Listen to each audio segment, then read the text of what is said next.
Bilis! Kunin mo yung parang gising sa baba! Masusunod si Eric! Saan mo? Sige na, buksan mo na yung pinto. Baka masunog ka dyan. Oo baka masaktan ka. Ay, teacher na masaktan ka, Eric.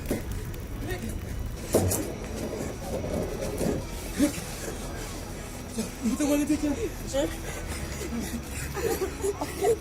Okay ka lang ba?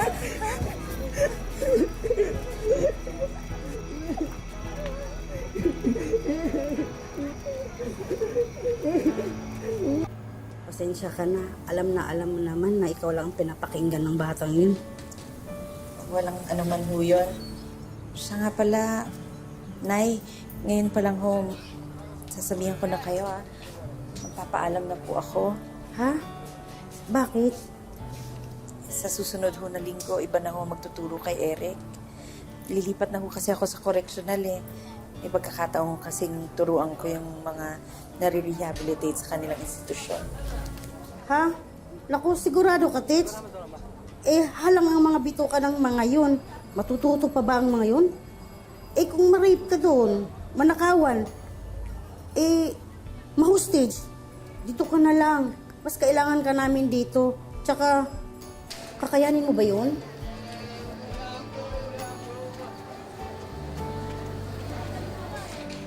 Isa raw sa namumukod tanging katangian ng SPED teacher na si Teacher Helen ay ang kanyang abilidad na kunin ang tiwala ng kanyang mga estudyanteng may special needs.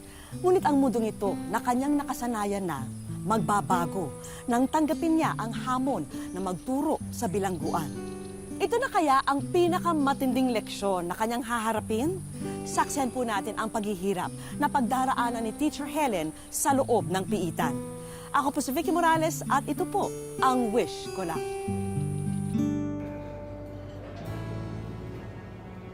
Oh, sino sa inyo ang gustong mag-aaral muli? 5 tao na ang napatay ko. Gusto mo isama pa kita? Nandito si Teacher Helen. 3 na ang nag-aasa ako. Pwede ka pang pang-apat. Ma'am, huwag po kayong mag-alala. Kasama niyo po ako.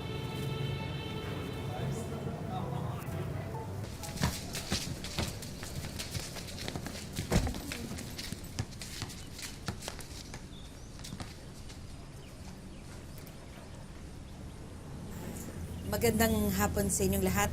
Ako pala yung guru ninyo. Teacher Helen na lang tawag niyo sa akin. Gusto ko sana kasing makilala kayong mas mabuti.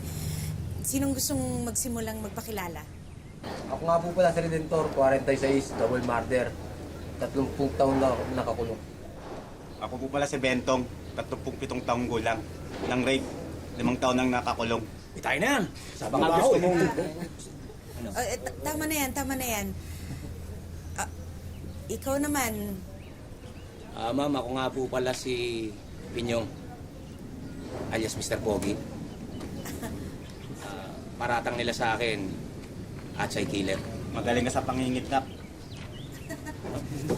sandali. Okay. Sila pare. Okay na yan. Okay pare. Oo. Sila. Yung... Ikaw naman, yung... Nasa gitna, dun sa likod na likod. Anong pangalan mo? Joy. Iyak ka pa? Hindi pa sabihin ko bakit ka nandito. Problema ka ba, ha? Wala akong problema nga ito, may plema. Sige, balik na tayo ha. Butchoy, may gusto ka pa bang ibang sabihin? Kahit na ano, para lang mas lalo tayong magkakilanlan. Nanakaw ako. Nanakaw. Susunod, gagraduate na yan sa pagiging murder. O sige, magsisimula na tayo ha. Ano po ba ituturo niyo sa amin? Kahit na anong kailangan nyo para makapagsimula at makapag-umpisa ng tama ulit. Tuturuan niyo po ba kami paano makatakas dito? Pwede rin, pre. Siguro, mag-umpisa muna tayo sa arithmetic.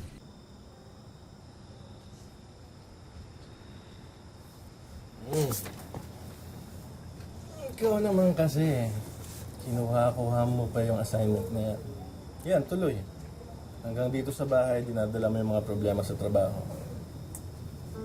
Pag-aawayan pa natin to. Diba? Tapos na yun. Sinabi ko na naman sa iyo yung mga issue ko, kaya ako tinanggap tong assignment na to eh. Naniniwala kasi ako na sila rin may karapatan silang matuto. Makapagtapos. Teka lang. Saan nga ba tayo nagkakilala ulit? Yun na nga, hindi ba ikaw isa ka rin doon sa makukulit na estudyanteng tinuturuan ko noon? Diba? Eh, katulad nila, karapatan din nila yung maabot yung naabot mo. Diba? Sino sa inyo dito ang magaling sa arithmetic? Taas nga kamay. O sige, ganito na lang. Meron kayong 15 pesos. Dadagdagan ko yun ng 20. Magkano na pera nyo? Dito, 15 plus 20 is? 30, ma'am. Naku, Betong, kulang yung pera mo eh. 15 plus 20 is? Eh kasi po, kinupit ni Butchoy yung 5 piso. Hoy, Butchoy! Labas mo na! 5 piso na lang, kinupit mo pa. Problema ka ba, ha? Ako kung binubuisit, ha? Kumalabang ka na? Ano, tara! Kabago-bago mo lang dito. Ano? Sandali. Tama na yan. Sige, ano? O yan, sandali lang. Tama na yan. Tama na yan. Sige na, magsiupo na kayo. Sige, kung hindi muna tayo mag-arithmetic, iba na lang ang pag-aralan natin. Ha? Salamat. Yes, ulitin ha. Ang tulong ko lang kayo. Ay, hindi na, Mr. Miss Pogi, ma'am. Mr. Pogi, salamat. Kaya ko na to. Ang dami yung dinadala, oh. Hindi, okay lang. Sige, salamat ha. Sandali lang, ma'am, parang may naiwan kayo.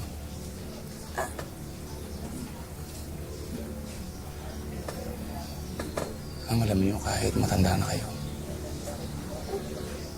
may asim pa rin kayo. Parang ang sarap niyong pakinggan.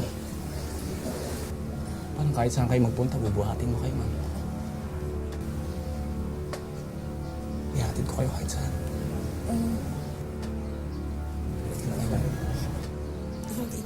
Hoy! Ano ginagawa mo? Ha? Ano ginagawa mo? Gusto kong susildo mo! Basta doon! Okay lang, ma'am. Pasensya na po. Ako na pong bahala doon.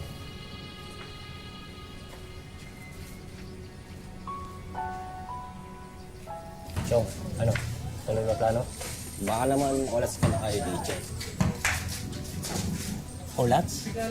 Ay, ma'am. Kung nakita yung tingin sa akin ni ma'am, napakalagkit. Panalong panalo. Olats. Isa pa may plano ba akong di natuloy? Paulugin ko lang ang loob niya. Tulog na loob niya sa akin. Hindi tayo atake. Kosa, tatlo kami mamaya.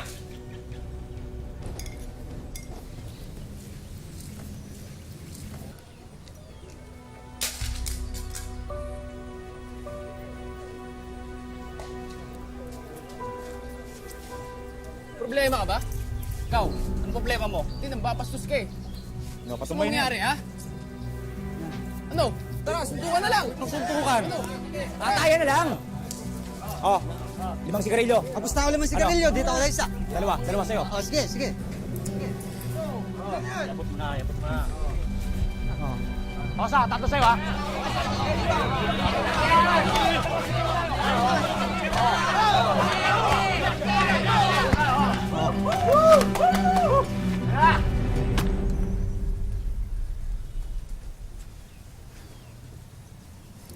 Ayan, pwede na tayo magsimula.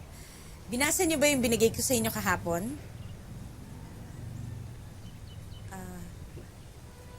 Hindi po namin nabasa, ma'am. Busy po kami. Sige, iba na lang pag-usapan natin. Parang kulang kayo ng isa. Asan si Butchoy? Pinarasahan po. Pinarusahan? Bakit? Ayusin mo yan, ha?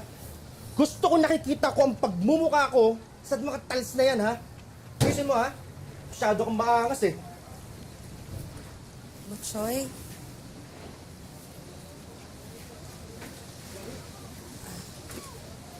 Butchoy, pwede ba tayo mag-usap? Gusto ko lang kasing malaman bakit ka napasama sa gulo eh. Nalit nila ako eh. Gagawin ko. Alam mo namang hindi solusyon ng away, di ba? Hindi away. Gusto mong gawin ko. Kaya ako, napatay nila ako. Alilain ako. Hindi mangyari yun. Kakamatayan muna kami dito. Alam mo, kung ganyan yung pag-iisip mo, mas lalo ka magtatagal dito. Baka kasi hindi mo napapansin. Alam mo, nakikita kong may pag-asa ka naman eh. Pag-asa. Buksan mo yung mata mo eh. Tumingin ka sa paligid mo. Mga tao dito, halangang bituka. Iniisip mo lang yan kasi yan yung nakikita mo. Yan din yung sinasabi nila sa'yo. Pero kapag binuksan mo yung puso mo, magiging malaya ka. Madaling... Hindi. Turingin ka pa namang teacher, pero puro kasinungalingan pinagsasabi mo. Ha? Baka gusto mo. Ikaw na unahin ko.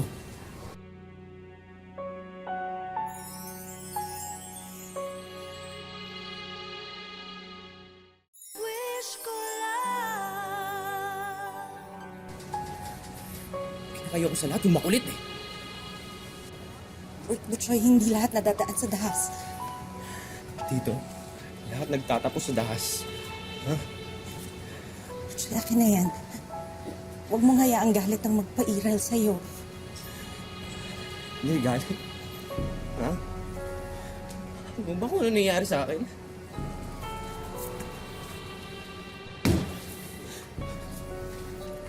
Nakakaulang naman ako eh. Sino naman ako pumatay? Nagnakaulang! Tingnan mo ang ginawa nila sa akin.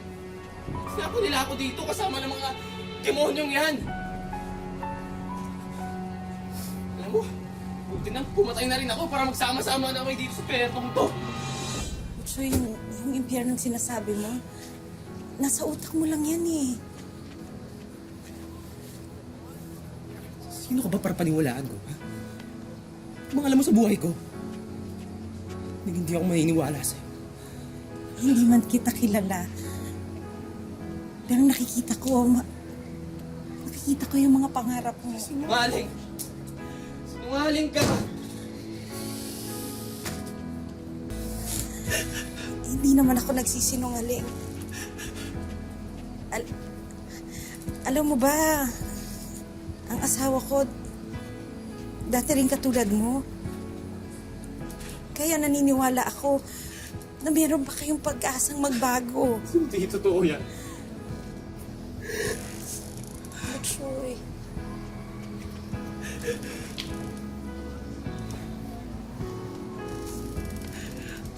Ayoko nang maniwala sa inyong lahat.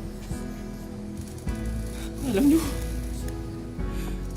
iisa lang naman tingin niyo sa akin eh. Walang kwentang tao. Walang pangarap. Walang gagawing mabuti. Tama na, pagod na ako. Hindi naman totoo yun eh. Ikaw ba yun? Yun ba tingin mo sa sarili mo? Walang kwentang tao.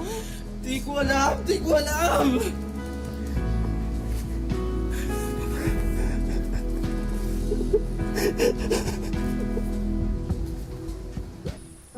Naniniwala si Teacher Helen na hindi dapat pagkaitan ng pag-asa ang kanyang mga estudyanteng minsang naligawang landas.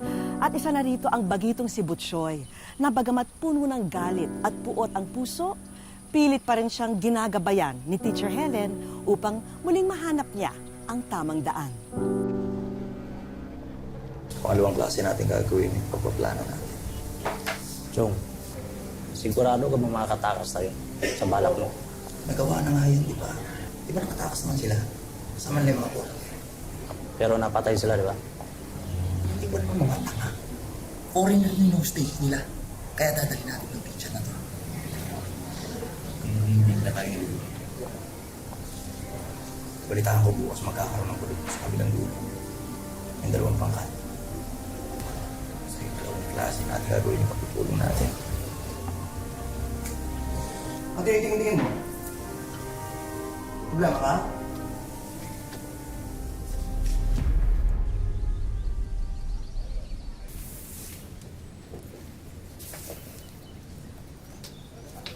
O, ayan na yung mga tanong ninyo. Pakisagutan na lang, ha? Mayor, ay, pwede ho ba akong mag-CR lang? Kanina pa ho kasi ako ihingi eh. Sige, walang problema. Ako na ba? Salamat po. Ayos.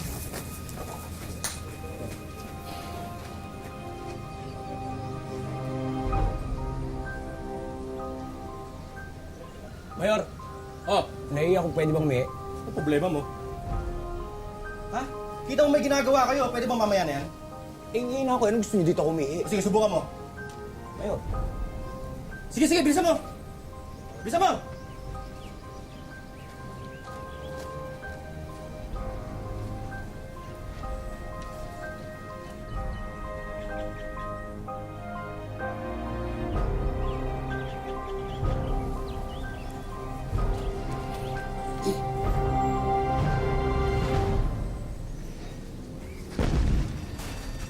Ano yun? May kaguluhan sa silda. Bilang! Bilang isa! Bilang dalawa! Alisin niyo! Bilang mo! Bilang anim! Bilang ito! Bilang walo! Bilang jam! Bilang gampo! Nabig isa! Huling bilang, sir! Mayor! Oh! Kulang na isa! Sino lumamana? Sino lumamana sa inyo? Ewan, malay namin sa'yo. Ikaw naman ang bantay dyan eh. Ano? Ito kumaro sa ritmiti. Bastos ka! Wala kang respect! Ang bastos nito eh!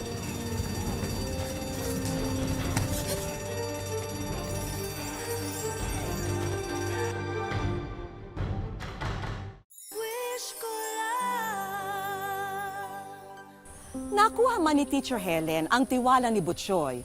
Ang iba pang presyo kaya ay makuha rin niya ang loob. Lingid sa kanyang kaalaman, ang isa sa kanila'y matagal na siyang minamanmanan at balak siyang gamitin upang makatakas sa loob ng piitan. Kung sabihin mo, Bakit? Ba't sandali, saan mo ako dadalhin? Akala ko ba? gusto mo ka maingat. Ano ba pala plano namin? Bigay mo sa akin si ma'am. Ako nang bahala para makatakas na tayo. Sige na, akin na. Hindi, kung tatakas ka, tumakas ka mag-isa, huwag mo dadamay si ma'am. Hindi mo rin, no? Eh, hindi ka pa nga tuloy. Pabalik-balik na ako rito. Kaya bigay mo sa akin si ma'am. Akin na! Kuha mo. Matapang ka rin, no? Kumisanti ka rin pala. Alam mo, Butchoy, parang ako rin ikaw. Kaya lang, mas ginamit ko isip ko. Mas naging wais ako. Pulupuin ka lang ng mga yan. Ano sa tingin mo, aalagaan ka nila? Kailangan lang nila ng pera. Kaya nandito yung mga yan para kumita lang sila ng pera. Ano pa kailan nila sa atin? Sa mga katulad natin. Ha? Na wala nang silbi sa mundo. Pag-isipan mo. Akin na! Akin na, bigyan mo sa akin!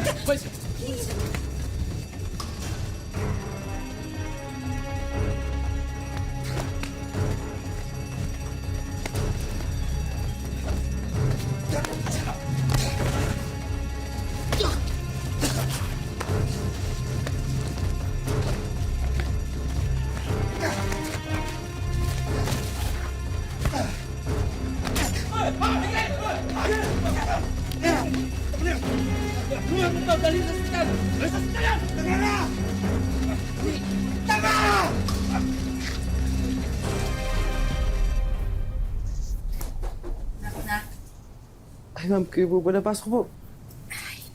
Po kayo. Kumusta ka na?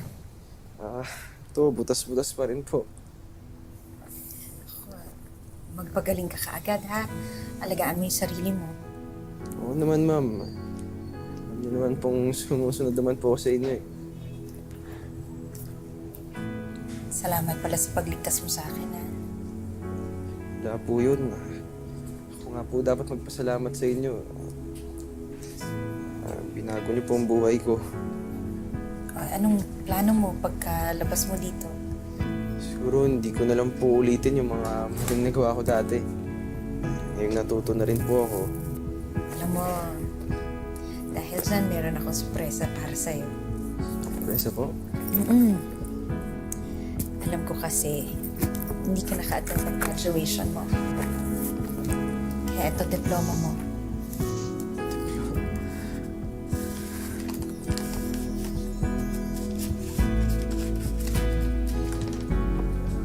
Maraming salamat po.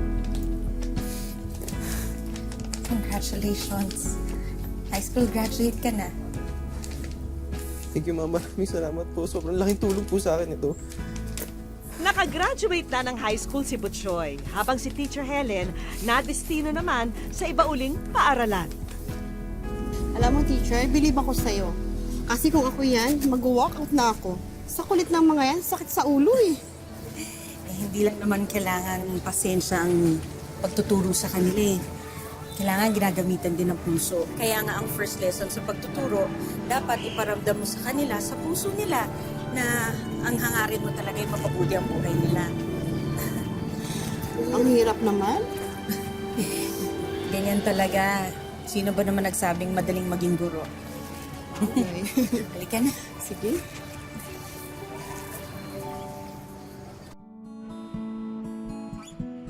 Mula nang matapos ang programang edukasyon para sa mga preso noong 2012, nanatili rito sa Cotabato City si Teacher Helen.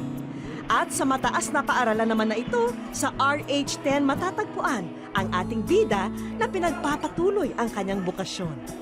Graduate si Carl Chris at saka si Hannah sa grade 12. Bago pa man maging guro sa piitan, dati ng teacher ng Special Education o SPED si Teacher Helen. So ang ginawa ko, hinanap ko yung Center for the Handicapped because we have only one center in the entire Region 12. So ang ginawa ko, naging itinerant teacher ako doon sa kanila. So itong mga bata na iba, maliliit pa yan sila. Because it's the only center, doon sila naka-learn ng sign language. Higit pa raw sa pakiramdam ng pagiging guro ang nakukuha ni Teacher Helen tuwing natututo sa kanya ang mga batang may special needs o mga estudyanteng may mga disability at autism. Iba na yung feeling. Yung para bang sobrang saya. No project at all, no. So I will help Boy. No project. Ano sa'yo, electronics, no? Malapit sa puso ni Teacher Helen ang kapakanan ng mga special children dahil maging siya ay isang ina sa isang anak na may mild autism, si Hannah. Si Hannah ay 31 taong gulang ngayon at nag-aaral ng drafting sa grade 12. Accept mo lang na yan na talaga siya. Kung ano man ang purpose ni God, bakit ganyan siya. Dahil ako alam ko na, so yung proper intervention na lang ang binigay sa kanya. Higit sa 3 dekada na sa propesyon niya, si Teacher Helen. Iba't ibang parangal na rin ang kanyang naani sa kanyang karera.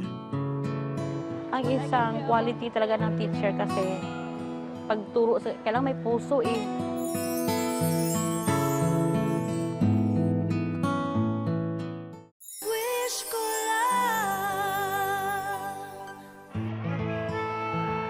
Panibagong araw na naman sa paaralan at tulad ng dati, diretso sa silid-aralan ng SPED si Teacher Helen. Na-prepare na sila. O ma'am, kayo naman ang mag-follow ng instruction sa Pisara, ha? Panoorin mo ito, Teacher Helen. Ganun. Where did you get your TV? You brought it? Ito ang unang pagkakataon na mapapanood ng butihing guro ang ilang eksena ng pagsasadula ng kanyang buhay. Dahil siya ay nasa Wish Ko Lang. Hi Helen! Welcome to Wish Ko Lang. Hanga kami sa iyong dedikasyon bilang guro sa ating mga kababayan dyan sa Cotabato. At bilang pasasalamat sa iyong pagbahagi ng inspirasyon at pag-asa, hatid namin ngayon ang ilang mga regalo na sana makatulong pa sa iyong bokasyon. Una na yan, itong bagong TV na magagamit mo para sa iyong pagtuturo ng mga estudyante mo sa special education. Ha? May iba pang mga sorpresa ang naghihintay sa iyo sa araw na ito. Maraming salamat ha, Teacher Helen. Sobra kayo! Ano ba yan? Wish ko lang pala yan! Oh my God! Actually, sabi ko, how can I reach that wish ko lang? Mula pa noon, hindi ko in-expect na ganitong gift ni God sa akin ngayon. In my how many years of teaching the special children, gift of God. Wish ko lang. Thank you very much.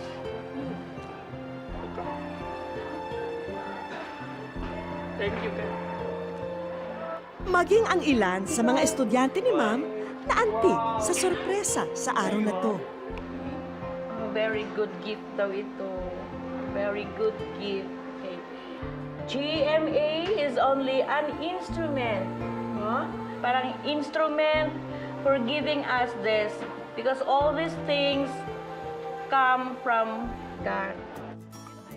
Sunod lang kay Teacher Helen dahil aapaw pa ang sorpresa sa likod ng pintong ito. Magluto-luto na.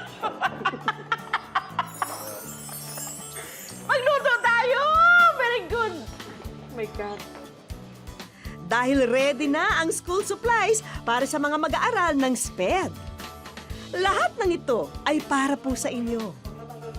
At para kay Teacher Helen naman, ang mga bagong gamit pangluto na isa raw sa mga hobby niya. Wow, may electric fan. Very timely. Very hot outside. Wala kaming electric fan. Kaya outside very hot. Diba, no? Very good. Thank you very much.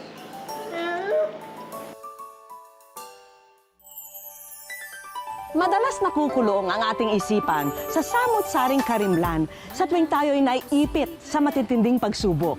Pero pinatunayan ni Teacher Helen na ang kaalaman at karunungan ay maaring maging susi para maging malaya at maging daan sa pagbabago. Hanggang sa susunod na Sabado mga kapuso, ako po si Vicky Morales at ito po ang Wish Ko Lang.